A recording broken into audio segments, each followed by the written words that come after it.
इन्द्र उवाच नमस्तेऽस्तु महामाये श्रीपीठे सुरपूजिते शङ्खचक्रगदाहस्ते महालक्ष्मी नमोऽस्तु ते। नमस्ते गरुडारूढे कोलासुरभयङ्करी सर्वपापहरे देवी महालक्ष्मी नमोऽस्तु ते।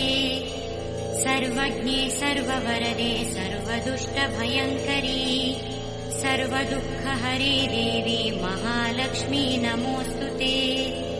सिद्धिबुद्धिप्रदे देवी भुक्तिमुक्तिप्रदायिनी मन्त्रमूर्ते सदा देवी महालक्ष्मी नमोऽस्तु ते। आद्यन्तरहिते देवी आद्यशक्ति महेश्वरी योगज्ञे योगसम्भूते महालक्ष्मी नमोऽस्तु ते।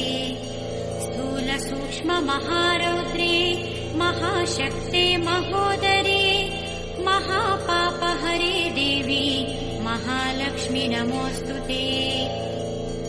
पद्मासनस्थिते देवी परब्रह्मस्वरूपिणी परमेशी जगन्मातः महालक्ष्मी नमोऽस्तु ते।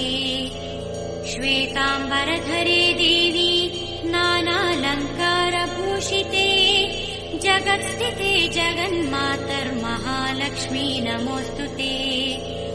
महालक्ष्म्यष्टकस्तोत्रम् यः पठेत् भक्तिमान् नरः सर्वसिद्धिमवाप्नोति राज्यम् प्राप्नोति सर्वदा। एककालम् पठे नित्यम् महापापविनाशनम् द्विकालम् यः पठे नित्यम् धनधान्यसमन्वितः